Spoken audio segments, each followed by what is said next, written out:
just text Ego in 2 seconds. Money Ty was like, hey, you want me to go down? I said, can I use it? It's free. I said, yeah, but if she's bothering me, go, I'm in taking the shit on her. I said, put that bitch in there around fucking 20 seconds. Bitch is a demon. Like, yo, so I want my kids to rest.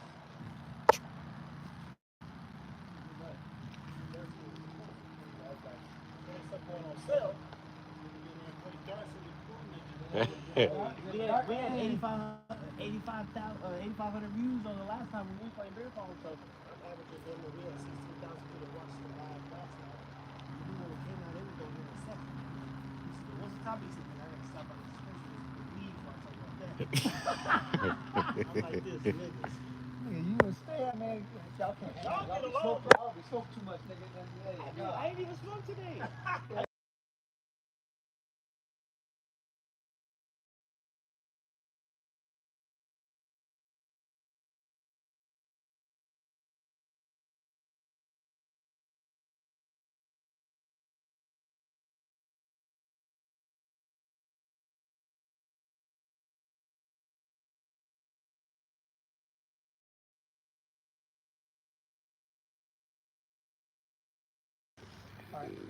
Let's go.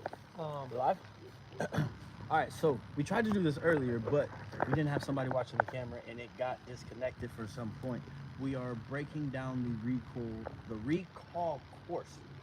So, Jamarcus? So what you're about to see a behind the scenes look of Stan from Iron Sharp Canines 21-day recall process / course. So this will be available for purchase in the future, but he's gonna walk you through step by step on how he got Boot so tight, how he got Rocco so tight, how he's gonna get Hero so tight, and our knucklehead Cha-Cha, how he's gonna tighten her up. So stay tuned, you guys will see behind the scenes of what this looks like. If you want to go purchase it here in the future, go to ironsharpcanine.com. Y'all stay tuned, man. This is gonna be fun. All right, man. So we're taking from the top from essential tools that you need. All right, this shoot to kill. Right, you got this, man. And then you should be good in it. You got some boots. You should be good in it. And then you call you a little tight earlier. You got to loosen up. Loosen up. All right. And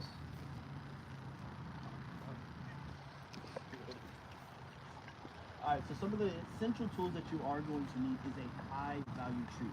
And I love using the full moon treats because it comes with like 200 in here and they are small, they are meaty, and as you see, they have a lot of value. If your dog doesn't like these, some other things that you can use, hey, relax. Some other things that you can use, hot dogs, cheese, you can use baked chicken, and you also want to stay on the healthier side of treats.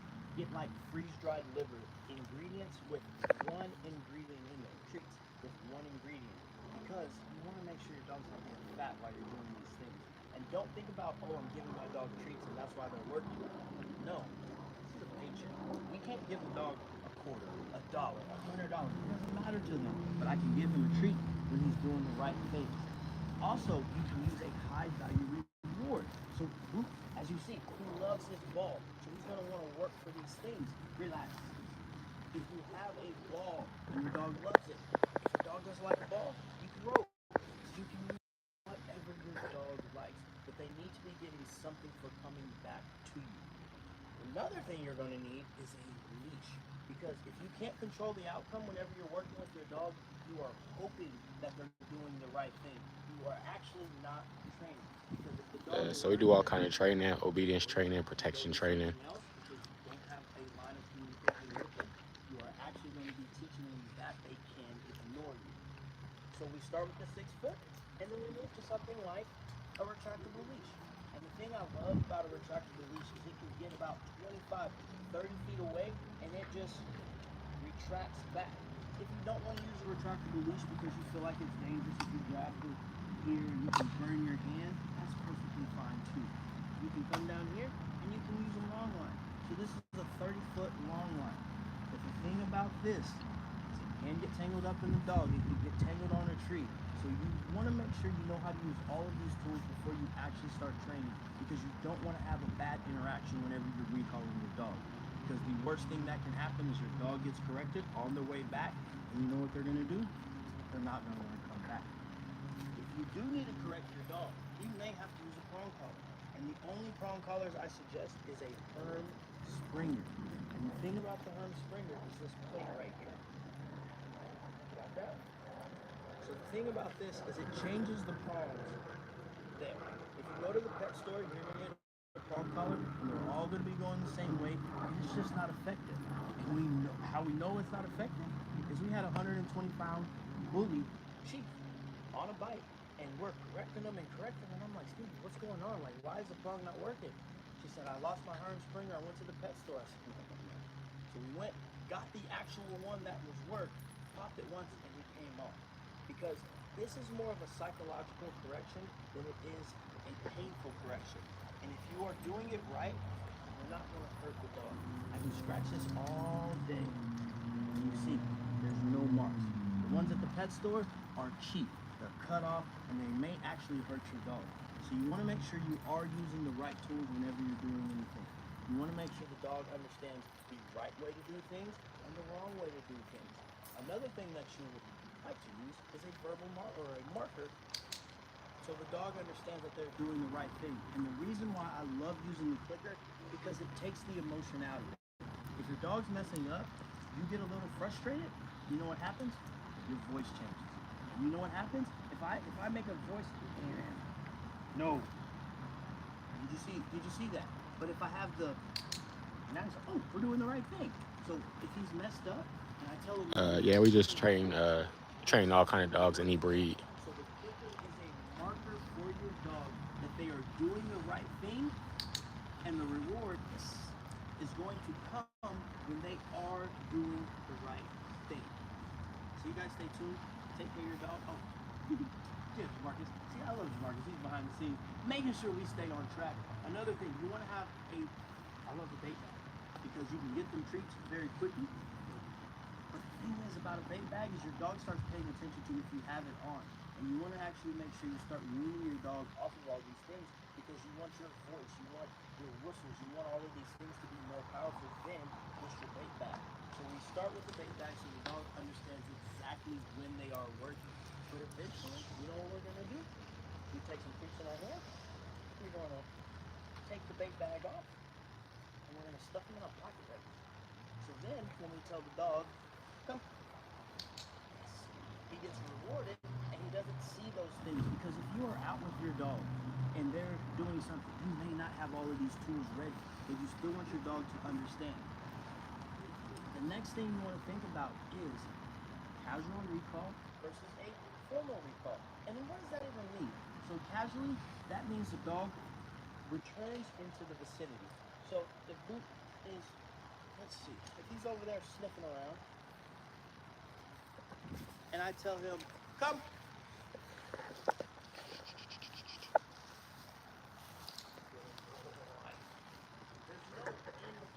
There's no sense of urgency. Yes, we do train service dogs as well. But if I do my formal recall, and he's over there sniffing around,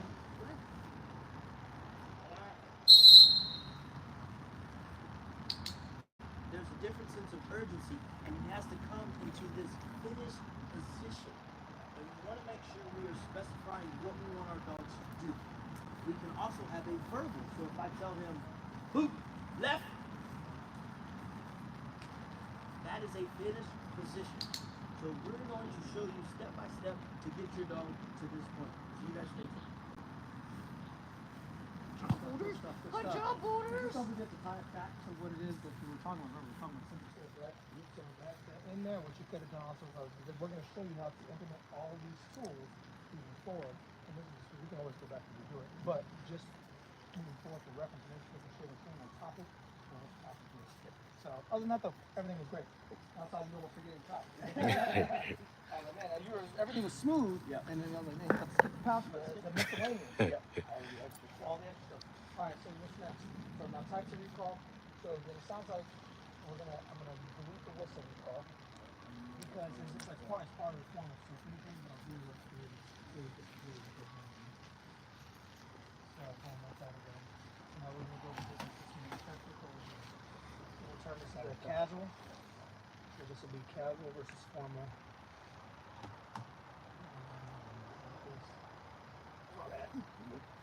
You guys are watching us literally edit this in live in real time. And that's what's going to happen at times, people. Sometimes you think you have it completely mapped, but And once you start going through it, you start to see the gaps that need to be filled or the gaps that need to be adjusted. And so in this case, we're making adjustments on the fly so we can manage and shoot effectively. You know? Oh damn! I just got a. Man, puppy blocks just went back into His name effect, is and man, I Boots. just got like 15 orders. There you go. That's boot right there. Yo, so Relax. but so right now, people, we literally got the course here online. We got it mapped out. So we just did the essential tools. Now we're going to talk about types of recall.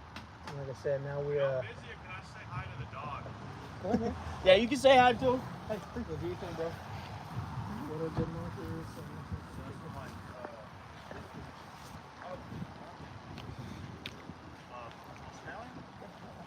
Honestly, nice. His name's Boot.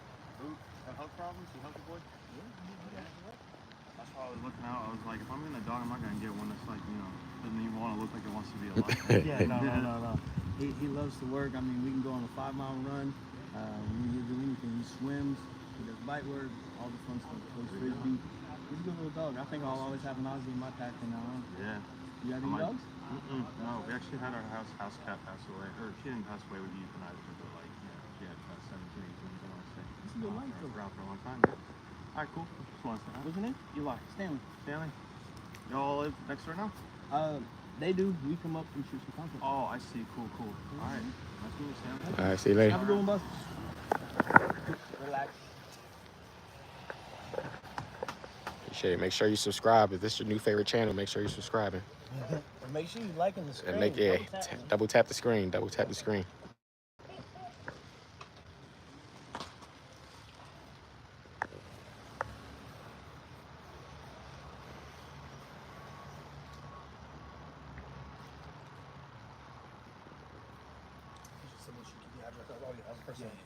Oh yeah. Personally, I talk. Yeah, you too. Yeah, no, yeah, I already. We don't need y'all pulling up. Y'all still in here? Yeah, we don't need y'all pulling up. We know that one. We know that That's one. me. And if you do, Zara's here. That's the one you don't want to do. Because she's just crazy. All right, so All right, so now we're on the types of recall. So you're gonna talk formal versus casual. Okay. Just highlight that, just like you basically were doing in the last video to a degree. This is where, like I said, I wanted to make sure you keep it just on the tools. You don't have to necessarily go into the different types, because what I noticed you keep blending topics versus staying on the one that we need to do. well, you said we were trying to do one like shoot to kill. So Yeah, one that's shoot why to I was. When I say one shoot to kill, on the topic we're talking about, not shoot to kill everything across the board. Okay. Because And that's why I was breaking it up earlier to where we can edit. Yeah, no. So you did everything right there. I was talking about at the end what you started doing. You started going into like the recall. That's why I was telling you to wrap it up, because you were like now starting to go into the next topics that you're supposed to be into on separate videos. Okay. So that's the only thing there. Other than that, then now we're gonna really double, because now what happens is now you start getting redundant, right? And you kind of want it to a degree, because once again, if, people hear it once and then it kind of just goes in one ear to the other. But the more times they hear it in different formats, in different ways, they're more apt to retain it. But we don't want to overdo that. There's a happy medium in that realm. So, but you're still good there. So now we're going to go difference between formal and casual. We give examples of those. Let's see, have a high value. This is what you got to have a high value reward, treat reward, move away from drawback order. Okay, that's for casual. So this is you just giving examples of what casual recall looks like. And you give examples of a few different formal. And then then you'll talk about how we're gonna break that down in upcoming videos. And that'll be that. Because I want to see what the next one is after this. This one is then moving into the markers. We'll talk about good markers versus negative markers. We'll show what a good marker is, and we'll talk about what a negative marker is. Okay? Those are two separate videos. So when we get there, make sure we're just talking about what good markers are in the next video. This is where the videos are about remember, each video is only about 1 to 2 minutes long. We're not going to sit there and go into a 5-minute long discussion outside of the equipment, because that makes sense, because we're talking about 7 or 8 different things. So, types of recall, casual versus, what we're going to do here, I'll make this a subcategory. I'll make this a category, and these will be the, you know what? Break down into casual recall. Yeah, let's go ahead and break down. Just casual. Just casual. What's casual? That's here. That's come. That There's no finishing. there's no finishing point, but you're giving 3 different, examples of what that looks like from a whistle. Just doing a normal whistle, just saying come, or here, or whatever, or just getting their attention, right, and getting them to come back to you. That's what you want to highlight. And then in the next video, we'll talk about what the formal recall looks like. And this is where you start talking about the endpoint and all that stuff, and then doing the examples and leaving that. These should only be about a minute to 2 minutes long max. All right. Let's do it. Let's do it, man. Are you in After Florida? we do this You right, watching? man, we'll probably work just through the first section here, because I think it'll get us a good foundation, and we'll go back and review the footage. Take the footage with you tonight. I'll review it as well too. And anything that you see that we need to reshoot, I think we'll have a better idea when we come back tomorrow. We can reshoot if need be, but then we'll know what the flow needs to be like for the next 3 phases or whatever. And I think we'll have a good idea. Boom, boom, boom, boom, boom, boom. Teaching phase part 2. The testing phases and training phases and all that stuff. Yeah, teaching, training, and then testing. What part of Florida are you in? So they watching while in the hurricane. Hey, we appreciate y'all, man. Make sure y'all stay safe. All right. So now we're doing so casual. So start with. So now we're going to talk about casual recall. So first, we're going to talk about is casual. So what is casual recall? Go. Mental training and doing. Talk about that.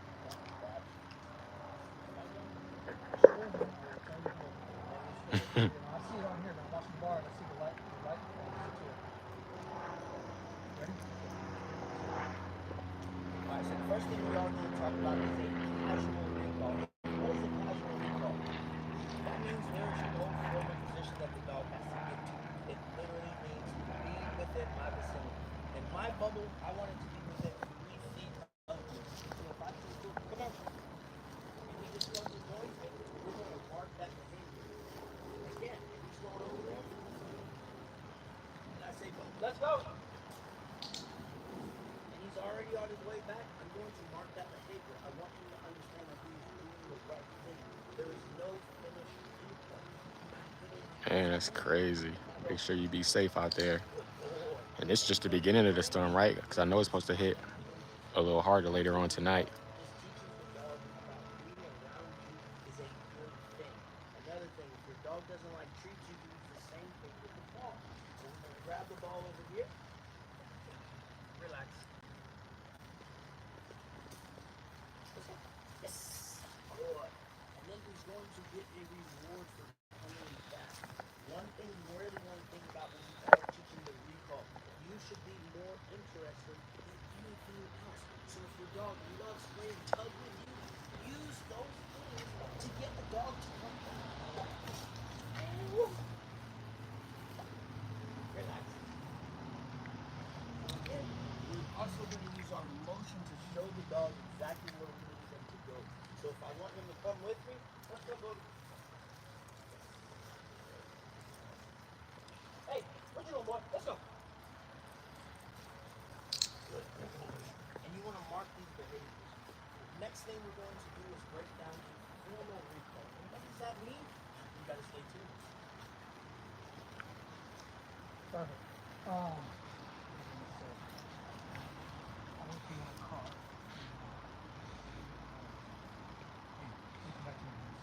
Other than that, though, everything was good. You go, just make sure hit. A lot was every time. So we're talking about types of recall. So even though you're here, we're going to first talk about casual recall. We're going to address the overall topic, then the subtopic.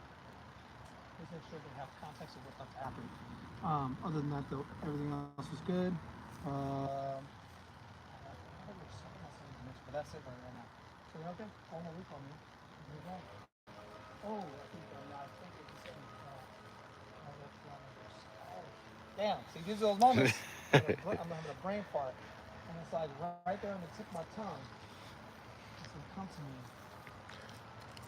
in the next video. You guys got to stay tuned. And this is the first time Jamarcus has ever shot anything like this. So this is the learning phase that we are both going through. Online courses, yeah. But that's the beautiful thing about collaboration. When you have people who are willing to work through these processes with you, it's a learning curve for all of us at the same time. Him finding his voice, me trying to find the way it needs to be formatted, shot, structured, all these kind of things, and also even from a director standpoint. One of my long-term goals is to get into filmmaking and stuff like that long term. But this is an opportunity for me to practice those things as well too. So yeah, it's coming to me live in real time. You guys are seeing the mistakes happen, and that's the beautiful thing about mistakes is you get to learn from them. So don't think of mistakes as a bad thing. Think of them as a good thing, because the sooner you can identify those things, the sooner you can address them and get better at them. So next, formal recall. Let's go ahead and jump into that, and then we're going to touch on everything on that. Same concept. So now, the second type of recall is formal. And then you get good, man. You're hitting all the notes.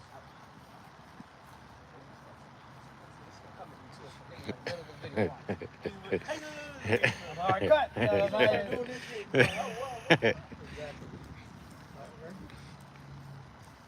the next type of recall we are going to be talking about is a formal recall. The casual, just be in my vicinity. You can be over there, you can be over here, you can be here, you can be there. There is no finished endpoint. But if I blow this whistle and I'm facing this way, he needs to come and get to that left side and be seated before that recall is finished. And that's what we mean by a formal recall. He has to go the distance and get to that point. We can also tell him, boot left, and he needs to get to the left side. And we want to make sure we're rewarding the dog anytime they are in these positions, because they need to know that they're benefiting from getting there. Relax. We can also tuck. And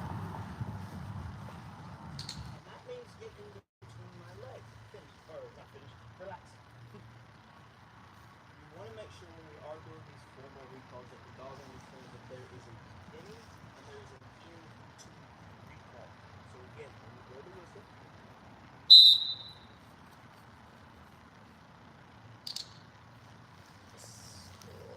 we want to make sure he is finishing the position exactly. So if we are every day, I'm going to use casual. I'm going to say, hey, come on, let's go. And if the dog is not paying attention, that's when I'm going to go to the formal. But I don't want to make the formal recall something that he's going to hear over and over and over and over, because it is going to lose its value. So if we are, say this is a rabbit, right? And you see how much he wants to get this, right? So if we are going and I throw this over here, bring.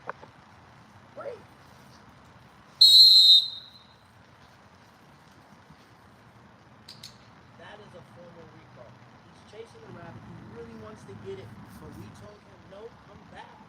There is no emotion in it. He knows exactly what he's supposed to do. And that's what we want a dog to do. So we do not want to water down the formal recall by using it over and over and over. And you're going to see a little bit of the difference. So if I tell him to bring, boot, come, good boy. You see the difference, the intensity. Go ahead, bring. You see the intensity is a lot different than when I blew this whistle, because the casual recall really doesn't have as much value as that formal.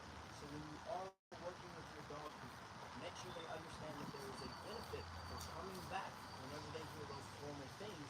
And you also never want to do these things if your dog can ignore you. Because if your dog learns that they can ignore you, you know what's going to happen in a real situation? Your dog's going to be gone. You don't want to be like me and experience your dog getting hit by a car. Recall is one of the most important things. So when you are working with your dog, make sure there's a high value reward, make sure they know exactly what they're supposed to be doing, and make sure you're having fun while you're doing it, because you should be the most fun in your dog's life. So the next thing we're going to do is show you how to get your dog to the sport. You all stay tuned. So, I told you it was gonna come to me in the middle of the video, right? I thought about it, I smiled, I knew it. Talking about, I don't think we actually have this in the course, but we're going to talk about how, I think this is important. It's something so subtle, but you don't even realize it, is that introducing whatever cue that you want them to come back on. So, like, you know, you might say come, but I might say here, you know, or it could be, you could say cheese, and that could be their recall. So just making sure that, hey, whatever you recall, stay consistent with whatever word that you want them to come back on, because people start switching it up at random, because I know I've done it. I'm like, Nala, here, but I never taught her here. I said, I told her I've always taught her to come. Yeah. Or, you know, I've taught her here, but I never taught her come. So I'm saying, Nala, come, Nala, let's go. But she's not responding, but when I say here, she's responding. So just making sure to stay consistent with whatever verbal cue that you're giving them. So they can be anything that you want. You know that. You can teach them cheese, Pop-Tart, whatever. Bacon, yeah, bacon. That dog recalls, that'd be crazy. Hey, bacon! And then they could turn around, that'd be crazy, right? So, yeah, make sure I don't think we have that in the course is that, hey, what is it? The word doesn't matter, or the word matters, doesn't matter whatever it is to you, or whatever that case may be. The word doesn't matter until you show the dog that it matters. So, whatever you want to name that in the course is like teaching your dog what cues you want them to respond to. Maybe that formal way to introduce it, they understand what does that mean, and you go and explain. So, hey, if I say cheese and I want him to do that recall, every time I say cheese, my dog has to come. But just making sure you stay consistent with whatever the command or recall cue is going to be. Is how you would kind of break that down to a degree. Right, so should that be a section? It's going to be in the teaching phase. Or, I mean, it might actually be in the introduction phase, because they can establish, or give them time to establish what is my words that I want the words to be once I start the teaching phase. So then you can start in the teaching phase. So whatever you decided your words will be, if you want to teach cheese as your recall command, make sure this is where you're going to start implementing that word. So whatever your command is, this is where you start the casual.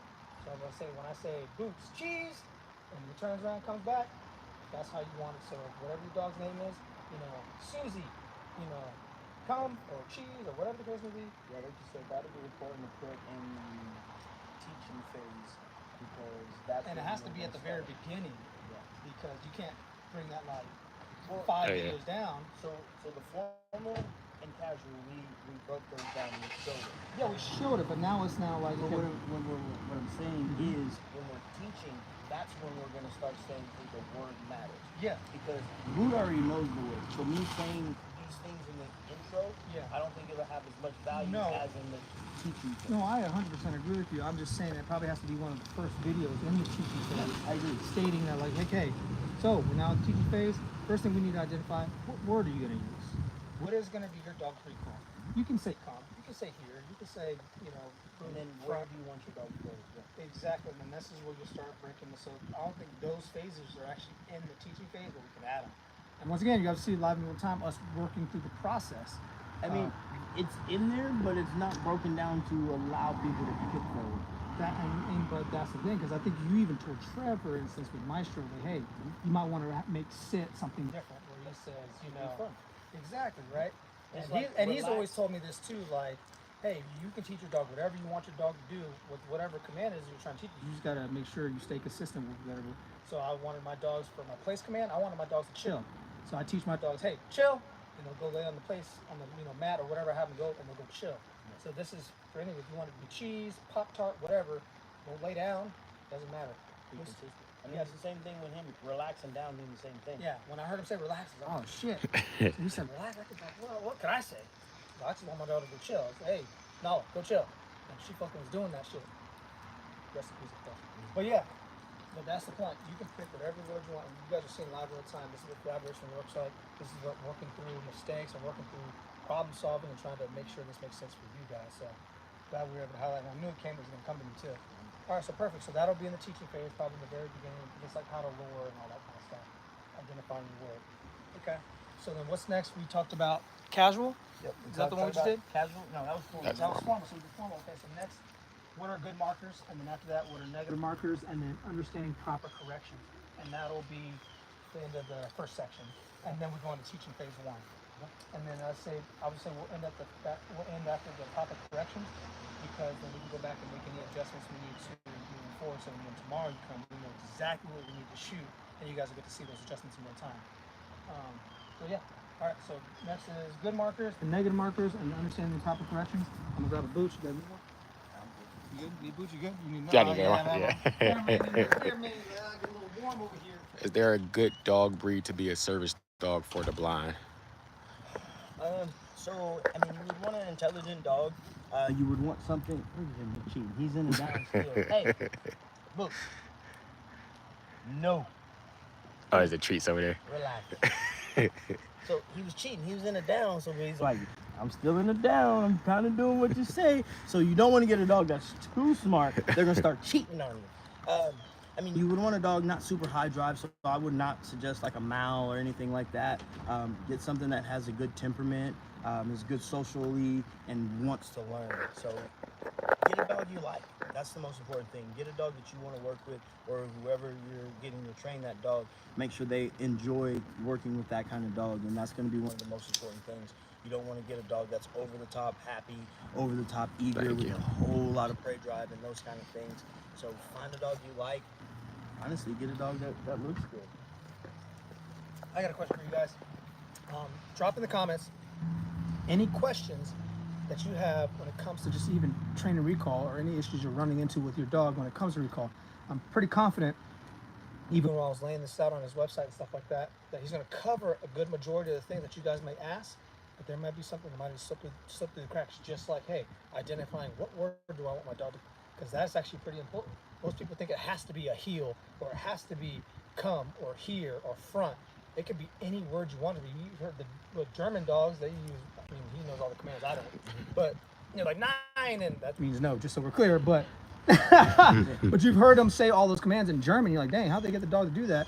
I mean, but I'm pretty sure you probably still teach those same exact dogs in the English version of that, correct? No. So they only understand German? Yeah. Really? That's interesting. I'm kind of curious about that. Why is that? Why is it that they can only stand German, but... Because words don't matter to the dog. I know that, but then if words don't matter to the dog, why can't I just teach a German dog cheese? You can. Okay, that's my point. And there's people that have literally said, I have to teach my dog German because it's a German Shepherd. And that's the stupidest shit I've ever heard. Language does not matter. It's just a matter of what it is that you want to communicate with your dog and what that line of communication looks like. I mean, and honestly, words don't matter at all. Because if I go...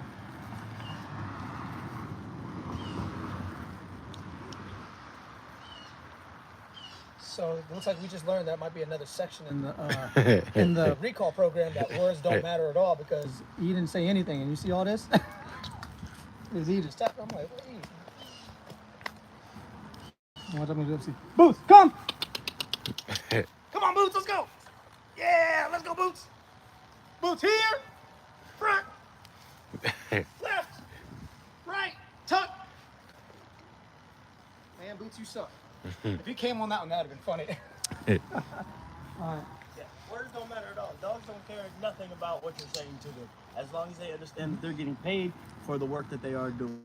Yeah. But drop in the comments what problems you guys are running into if you're trying to teach your dog recall. If it's something you've been working through and you've been struggling with it, drop your questions in the comments, because there might be something we can address in this course that can definitely help you. And we actually might be able to answer it live in real time, and you might get that exclusive one-on-one live in real time from the man himself, Iron Shark. All right, so now we're doing good markers. Good markers. All right, ready? Yep. Do it.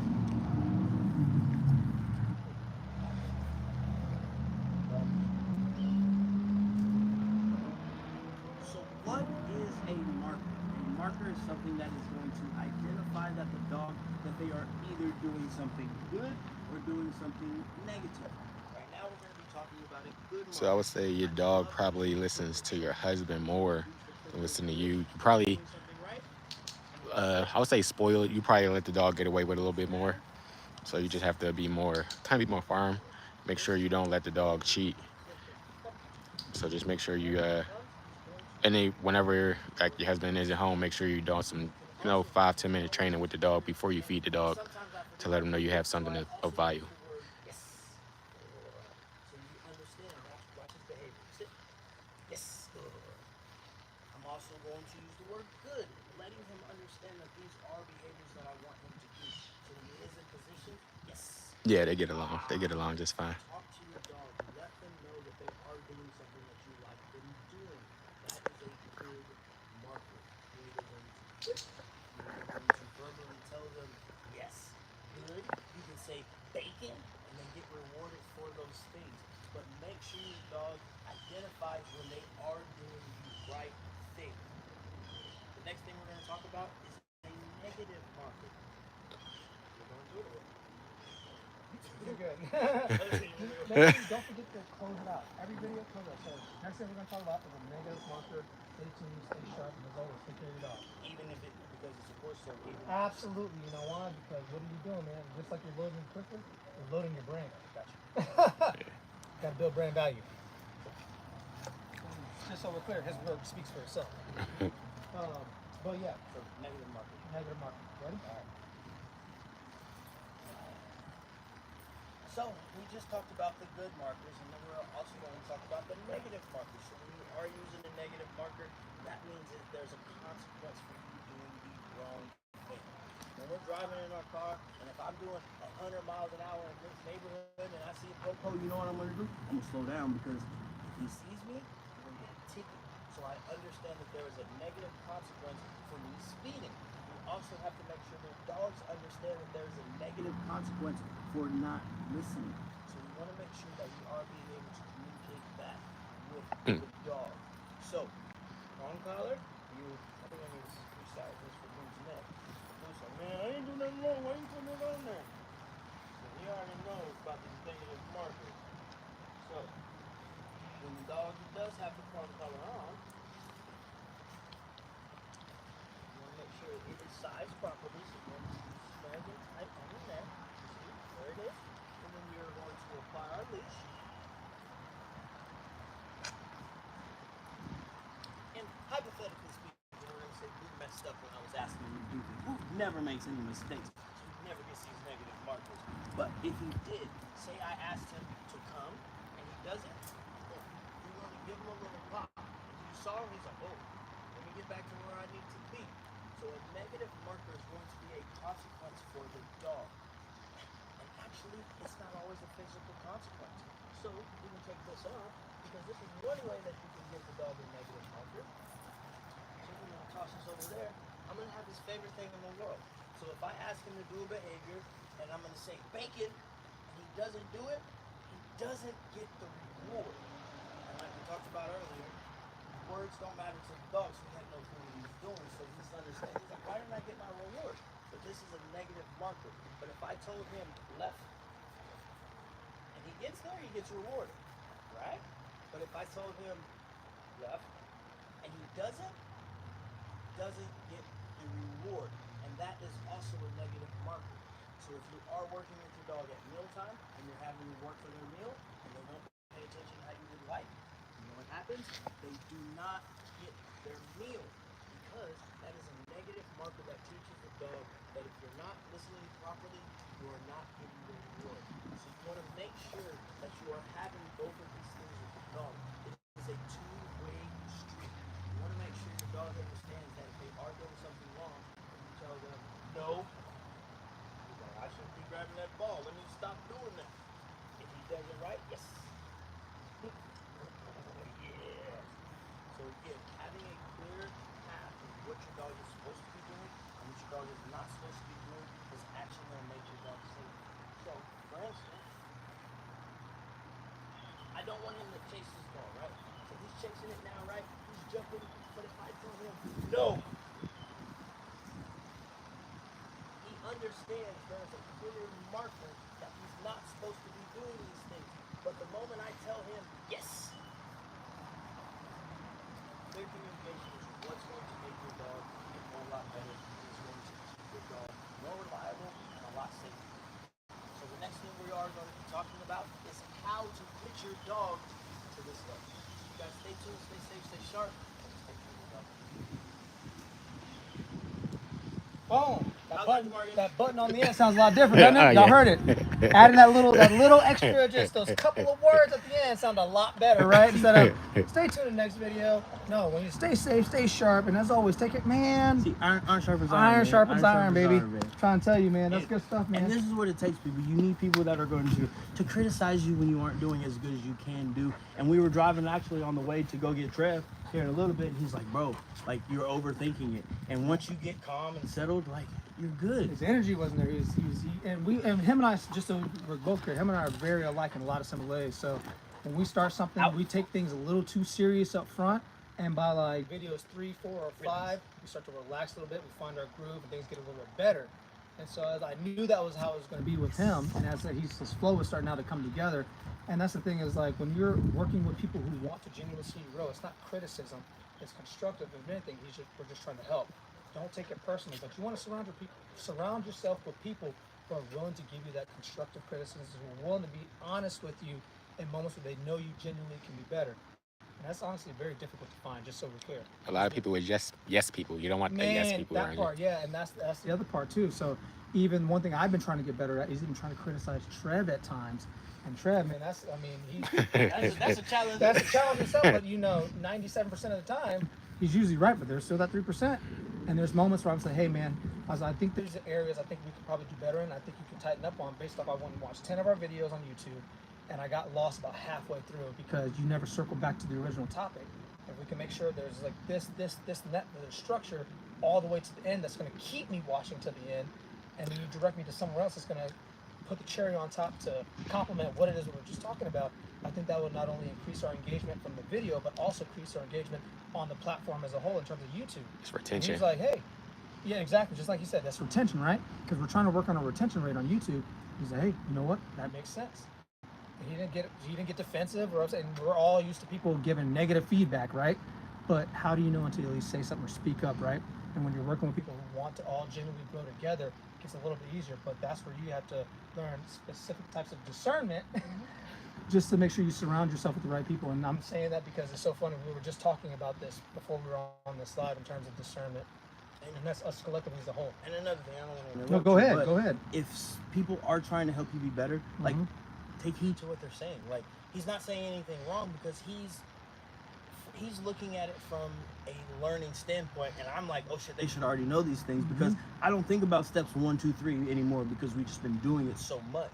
But he's like saying, you make sure you break it down because there's a new dog owner. There's people that have never owned a dog, never went through training, have never done this shit before. Don't even know what a recall is. Don't even know. They And didn't- I mean, and we were all there at one point. I didn't know recall was literally. I didn't know there was a word to getting your dog to come back. Yeah. I didn't know that recall was that. Oh, recall is the definition of getting your dog to come back. I didn't know that was a thing. And if I know what a recall was, I'd still have my dog from college. So again, all of these things are going to be aspects that are going to make you be more clear, make you easier to understand, and these are the kind of people that you need around you. Jamil's the same way. We were at a restaurant, and fucking Rocco, he kept getting up every time I said okay, and Jamil's like, hey bro, you keep saying okay. I'm like, so? And he was like, okay's your release command. I was You don't like, ever say anything oh. either. Dude, that's crazy. Like, Like, don't ever speak up either. I was like, oh shit. I'm like, I'm messing my dog up. Rocco's actually doing the right thing. So that's when I changed my release command to free. Yeah. So all of these things matter, people. And you can't get upset. You can't get defensive. You just have to get better. And it's just like having a good coach. The game is a whole lot different from the sideline or from the press box than it is when you are actually there. And when you're in the game, you're only paying attention to what you're paying attention to, and your focus is literally on that. So you have to have people that take a step back. Even when Jamil's working a dog, and he's like, he's looking, you can see him getting confused. I'm like, hey, take a half step back. And he's like, oh shit, that's everything made more sense when I took a step back and I was able to see more of a perspective of everything. Hey man, it's a process though too. Trust me, like you know how long it took for us to even get to this point to be open, to be taking constructive criticism from one another. I mean, because most of us are using environments where the moment we speak up or the moment we get defensive, right? Get reactive, all that kind of stuff. And I still do it at moments to this day. Like if when Trev asked me a question, I start making excuses or getting reactive versus like, well, he's like, that's not the question I asked. I asked this, and like you said, take a step back, try to draw a perspective of what he's really asking about. Oh, I need to answer like this. And then now you're able to draw clarity, and that's how you're able to learn those moments. So it is a process. People don't think that you're just going to take a step back and just things will start falling in line. Like it is. It's taken us years to get to this point, and we still have years of growth, what to do. But I love the fact that we're able to come together in this moment right now, live in real time, and you guys get to see it as we're working to build this program for you all and other many, pet parents out there who want to have that, line of communication with their dog to really break this down. You guys get to see what it looks like in real time and how to make that all come to life. It's not just, oh, we're gonna go 1, 2, 3, 4, 5, 20 videos and it's done. No, but hey man, we probably can come up from this approach. You're a little too serious right now. You need to kind of loosen up a little bit, or this, and that. Maybe I need to shoot something differently and capture it from a different method so it makes more sense. These are all things. Even him, before we started shooting, he's like, hey man, don't you think we probably should put the wireless mics on? And I'm like, damn, yeah, you're right. We probably should, because we're about to shoot a very high-end course that's going to give you the step-by-step. You want to make sure everything he says is very clear. And I just had the general mic on there, which will still give you clear vision, but it means he has to scream.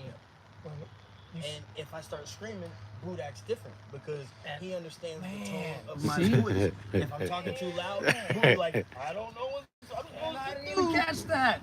So Dang.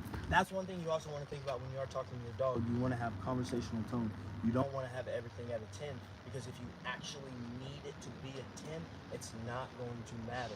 There's actually Jamil was doing a scenario with my daughters, and he grabbed her out of the Jeep, right? Yeah. And they would not scream. My kids are super loud, and they would not scream at this scenario. So I'm over there, Rocco's running around, and I'm talking to my kid, and I see Rocco running, chasing a squirrel or a cat or a rat or a rabbit or whatever he was chasing. He was going toward the street, and all I saw was a brown streak going, and I looked up, hey boy, get your, he was like, oh. But if you're always screaming at your dog, that would have had no value to him. And you know what Rocco did in that instance? He stopped chasing that rabbit and he came back because he knew what he was supposed to be doing. So you want to make sure when you are talking to your dog, just talk to them like they're your buddy. Talk to them like they're your friend. It's facts. And I see Trev do it all the time with his dog, his first dog, you know, that started this whole process in terms of February kennels. This wasn't his first dog, but that started this whole process with Zara. He talks to her. He's like, Zara, go to the room, go to the cage, get on the bed, go lay down, and he just just told him like that, and she should go, and you're like, dang, that's crazy. But at the same time, if she's doing something she ain't supposed to, like, that tone get a little goes higher, up. and that dog understands. And that's one thing I struggle with because we talk about reactivity, right? Something I'm still personally working on. But there's moments when the dogs, do something randomly, and normally when I'm just, hey, just go to your room, I get reactive, and I'm like, hey man, what are you doing? Hey, no, go to your room. Da-da-da. And then so I start there's the imbalance, right? So now I know the things I need to work on, right? I'm like, yeah, I need to stay calm in those moments. Like, hey, no, stop, go to your room, and just keep that consistent so they understand what it is I'm saying. Because the moment my tone starts going up here, or if I drop slow, confusion starts to happen, right? It changes the command because the dog is actually paying attention to everything that you're Yeah. saying and doing. Dogs bark, they growl, and they howl. That is the extent of their vocabulary. And when they get more of an intense growl, that means something different than a low growl. So all of these things are very, very important when you are working with your dog people. And make sure that you're not only showing your dog in one setting that they have to do these things. You have to mix it up with your dog. So like even shooting this course, Marcus is like, hey, let's shoot in the backyard. I'm like, hey, we shoot in the front yard. You shoot wherever because these dogs know what they're supposed to do. And the whole purpose of the program is for recall too, right? Yeah. So it's a perfect opportunity to work on it. But when we get Cha-Cha, you know what we're going to do? We are going to be in a distraction-free environment, and we're actually going to work in the house in a secluded area where there's not a lot of stuff going on, because when you are teaching all of these things, you want your dog to be paying attention to you. Just like you saw Jamarcus was trying to get Boot to go over him when he was giving him commands. Here. No, boy. Ooh, snap. He wasn't going to No, I'm about to say, he was like, he told me here, like, look, he got a correction at one time. Let's go. Come on, Boo. Tuck. Hey. Yes, I go. This is why y'all want to stay tuned for the Iron Sharp Canine Recall Program for 21 days. I've seen him do it with many dogs time and time again. I mean, this is no fluff. This is all reality. Like when I say this size of dog whisperer, you can get these dogs to do almost anything you want them to do. And it's been very impressive to watch him work over the past few years. And I remember when I got my first dog, Nala, I was like, oh man, I'm about to come up and try to one-up Stan and try to be as great as him and get him. My girl's better than Nala. And I realized very quickly it is not that easy. And that was the funny part. And then what did I end up doing? I actually ended up over training her too early on, whereas now she was at the time very, reactive, defensive. She didn't, she was hesitant to do things because she was always waiting for my command. And, that's a whole process in its own. So, man, people, when I say, just be patient with the process, when I say this man knows what he's talking about, just take heed of what he's saying. Don't rush it. Take your time with it. Yes, you can get your dog to do what it needs to do in 21 days, but that does not mean it stops at 21 days. It is repetition is key, right? It took you 90 days bare minimum to get great at your job, right? And then even then, you still had to keep doing your job to make sure you stayed on top of your job, because if not, then you probably lost your job. Same thing with the dog. You gotta stay on top of it, Dan. You don't use it, you lose it. Plain and simple. So yeah, so we got one more segment we're gonna shoot. We're gonna end on that note. And then after that, y'all can keep taking care of your dogs, and y'all can definitely go to ironsharpcanine.com to stay tuned for this recall course, because you're going to want it. And I know for a fact I need to practice it more on my dogs, everything he's been teaching me.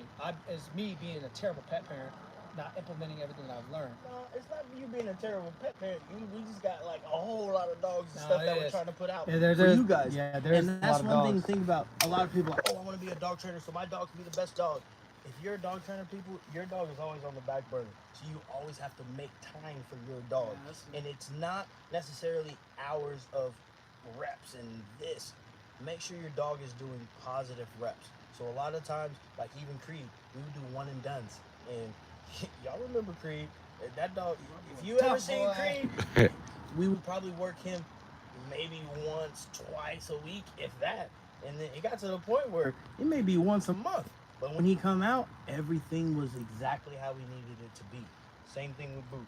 We got more work to do with I think Boot. we just heard another segment we got to add to the introduction program is the practice positive reps thing. Yeah. Because I'm gonna tell you right now, like, I'm like, as you told me, sometimes just do 1 to 3 reps and be done, right? And I always like to push the 3 reps, range, and sometimes it might only be 2.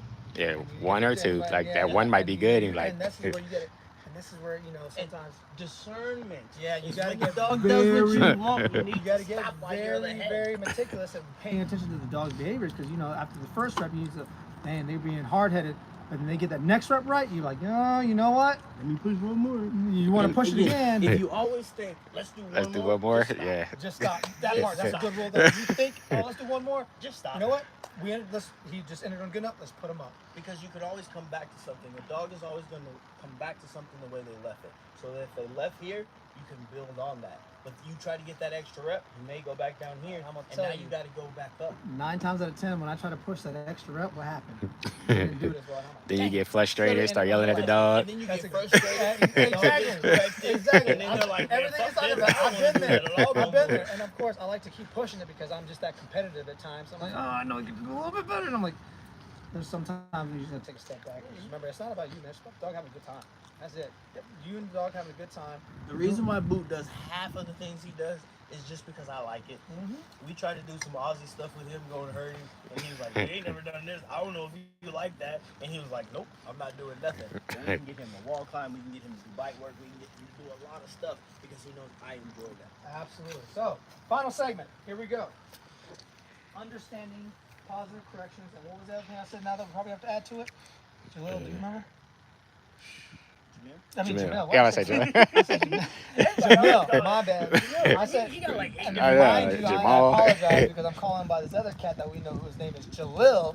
Too many J's up in here. We got Right. Jalil, we got Jamil, we Jamal. got Jamal, we got Demarcus, and we got Stan. That's not a J name, but still, it can get confusing at times. So you want to talk about the different types of correction? When we're talking about different types of correction, what was the other thing I said? I said there's another segment we're going to have to add now.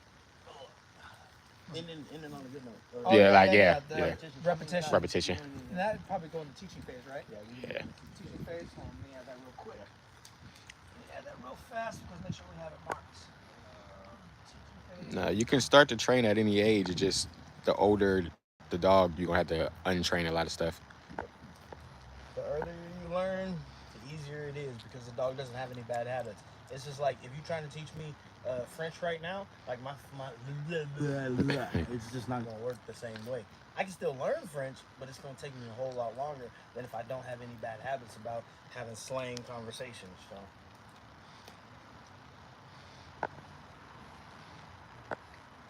Just so you know the notes on this. One of my best dogs, I started training him at 2 years old. So Stan, I will say tonight when you go back in here tonight, just look at this. We go to look at the repetition thing I just added. I didn't change the notes on it, so you might want to change the notes on it. Meaning, I can look like all I did was just duplicate one of these other files real quick, just so I can make sure we document this section needs to be.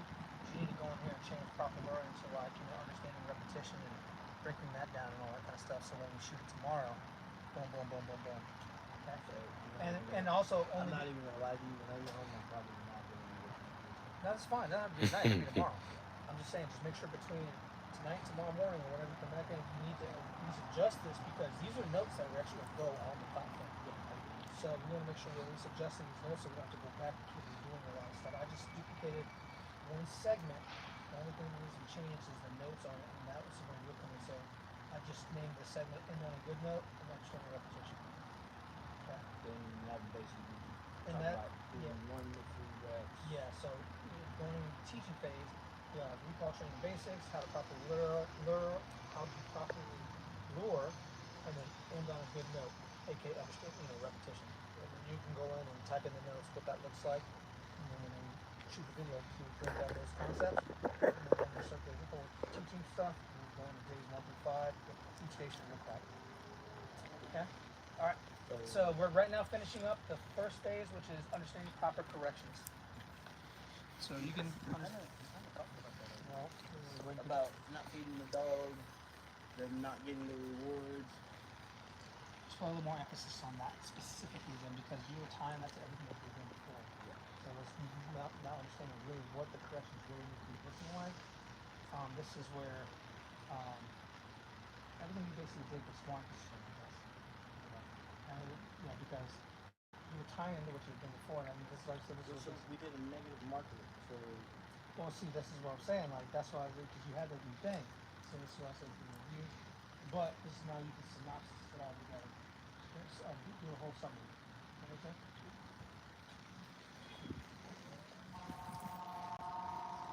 Talk about good. You talk about positive markers, negative markers. Now this should be understanding as a whole. Okay. So and just.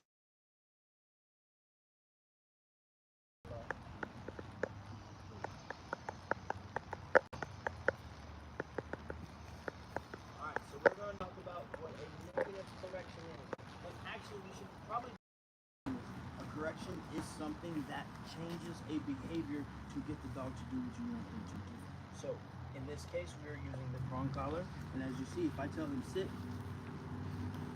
he didn't obviously he didn't disobey, so I don't have to negatively correct him. But if he did not listen in that instance, when I know the dog understands what behavior I'm asking, I would give a light pop. If he's doing something where if he's sniffing over there and I tell him come, if he doesn't, I'm going to give him a pop. When you are working with a dog, if you're doing competition obedience, you have about 2 seconds before the dog needs to perform that action. If you are having a pet dog, I would allow 3 to 5 seconds for the dog to process the command given before I give a correction. So say, for instance, he is a pet dog, and we throw some stuff over there, and I tell him, come. And Bo is probably not the best dog to talk about a correction because Just want to cut real quick. Just gonna cut. Hold on. So this is a perfect example because as I'm watching this, I'm thinking live in real time. I'm like, just like he just said, Boots is probably not the best dog to use this as an example. This is where we probably bring on someone like Cha Cha. This is someone we bring on someone who's gonna be a little more hard-headed, where you actually have to demonstrate the proper use of a correction. Because he's like, oh shit, I'm seeing, and I'm watching it in the video too. I'm watching Boots' reaction. And that is one reason why I like this dog versus these blockhead dogs. Because he needs one correction. He had one correction and he's shutting down. I'm like, dang man. I'm like, I understand. He wasn't shutting down. He just knew what he was supposed to do. But there you go. But as I'm watching it from a viewer standpoint, so go ahead. For your future reference, a dog shutting down, they won't do nothing. That makes sense. So if I tell him, come, like he's not shutting down. Yeah. He just knows that if he doesn't listen, now there's a correction. Got you. A dog that shuts down, I can bring a GSD or GSP, and he literally You might bring him down tomorrow when we shoot this next part because you know what, this will be a prime example for what that may look like. Because there's plenty of owners out there who might be dealing with dogs that probably do shut down, and they don't know how to bring them back to life or get them to do whatever it is they want to say. And this is why we do these things, because I'm watching this. I'm like, man, Boots is a great dog, and I don't want to discourage him because I'm like, yo, he's doing everything he's supposed to be doing. Like, why does he need to correct him? He's doing exactly what he needs to do, right? So I'm like, yo, maybe we need to reshoot this segment. That's why I said, let's just cut it, because we might need to bring out a dog that's a little more hard-headed, someone that's actually not going to listen, and then someone can, that he can correct, and that, because I know 9 out of 10 people are probably dealing with more so hard-headed dogs than they are actually dogs that legitimately listen like this. Because most people get a dog on a whim, on a feeling, versus what, is required of taking care of impulse buys. And then, they're doing I take my dog for walks, we can take them to the dog park, make sure they're fed, they get their food, their water, they rest, all this stuff. But then when they're dealing with issues, you have no idea how to solve them or why they even came to begin with. So this is where we walk through these processes. I'm seeing them. I'm like, let's get a hard-headed dog out here, and so you can see what a real correction looks like. So if you have to correct your dog, you understand what that genuinely looks like, so you can actually take home and apply it to your own life. And one thing about a correction, if your dog understands what they are supposed to be doing, they will never resent a correction. So again, he didn't come fast enough, and I didn't even get the out, and he was already coming back because he understood that he was messing up. Is that the least you're going to use for Cha-Cha? Okay, you want to do it now? Well, we're going to do the understanding. Yeah, we got to shoot at least this last segment, which is understanding correction. So I think she probably does a great job to practice that on. Yeah, so I'll use this leash to start. Go ahead and put Boot up. Hold this real quick. I'm going to grab Cha-Cha and bring her out. And then you guys will see the closeout of the series. This first one of the series. I don't know why you gave me the camera.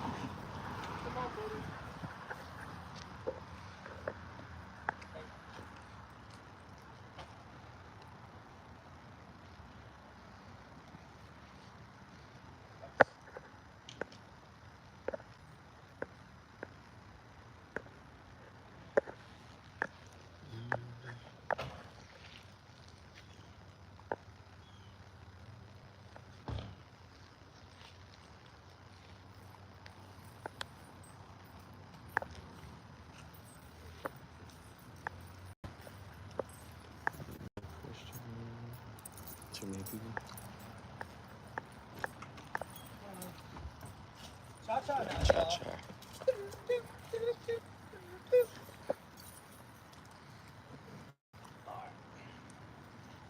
Alright, so understanding corrections from the top. Yep. Alright, so this is part 2 of understanding real corrections. And this is where you have one of those little clickers like Take 2. take 2. Understanding real corrections with Cha-Cha. And Alright, so we are going to talk about correcting your dog. What is a correction? A correction is going to be something that deters a behavior that your dog is doing.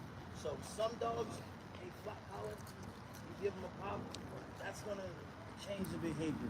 But with Cha-Cha, she don't care about no pop. She's like, I'm still going to do what I want to do. So what we're going to do is we're going to bring out the Herm Springer collar. And one thing you want to do whenever you are working with the Herm Springers is you gotta drop her goose. That's perfect, so I can resize this collar. You want to make sure the collar is fitted properly. So you want to make sure that the prongs are even on each side. And how you take those off is you pinch, and you just pop them off. Get them in there, you pinch, and you slide it in. So Cha-Cha's probably a 3 to 4 on each side. You see. So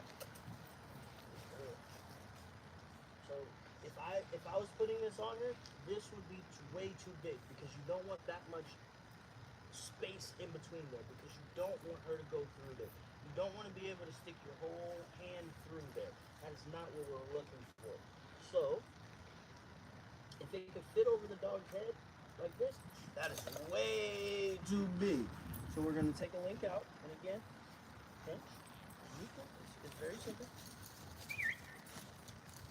Good girl. Sit. So I took one link out. Sit. Nope. You guys are going to see her get whipped into shape over this course. So this here there is more of a proper fitting. And again, you want the prong collar to sit right up top in that neck there. So we're going to take that, put it on the prong now.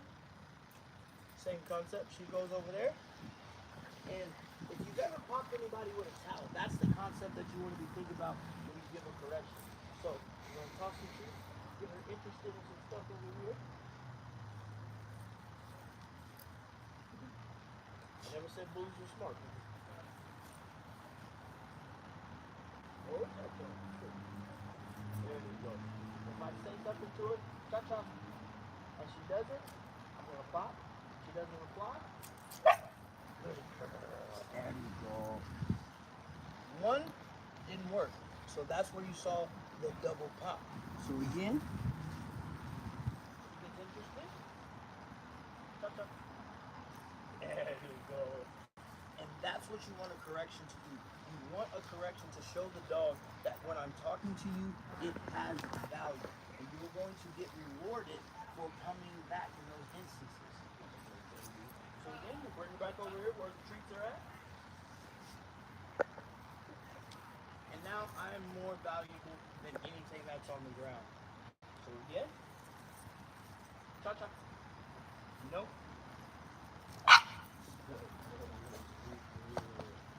And if you've ever got a spanking in your life, when your parents brought that belt out, the paddle out, you know what you did? You cried.